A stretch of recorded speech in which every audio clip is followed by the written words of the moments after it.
Greetings in Christ Jesus. Welcome to our Advent devotions. These are devotions that we are going through as we prepare for Christmas. They are meant to help us reflect on the birth of Christ and his second coming. Our devotion for today comes from the book of Luke, chapter 1, verse 32 to 33, and I will read. He will be great, and he will be called the Son of the Most High. The Lord God will give him the throne of his father David, and he will reign over Jacob's descendant forever. His kingdom will never end. These are words of Angel Gabriel to Mary, describing the Son she will soon conceive through the Holy Spirit. And we see him describing how this Son will be.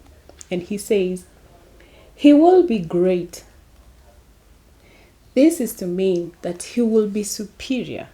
Why?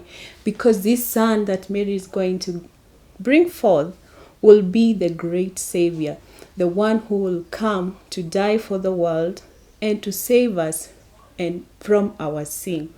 We also see the text saying that he will be called the Son of the Most High. This is to mean that this Son will be the Son of God. And so in nature, he will also be God. He will be also equal to God. This Son we know today is Jesus. We know he is also known as Emmanuel, God with us. So he is equal to God, and he has the power that of God, and he is God with us. And we also see that he is saying that the Lord God will give him the throne of his father David. He also have another father, his father David. How come he is the son of God and also he is the son of David?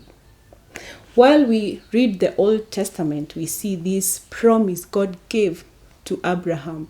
He promised him that through his descendant, he will come to bless the world. And we also see the same promise God renewing it and giving it more detail to David.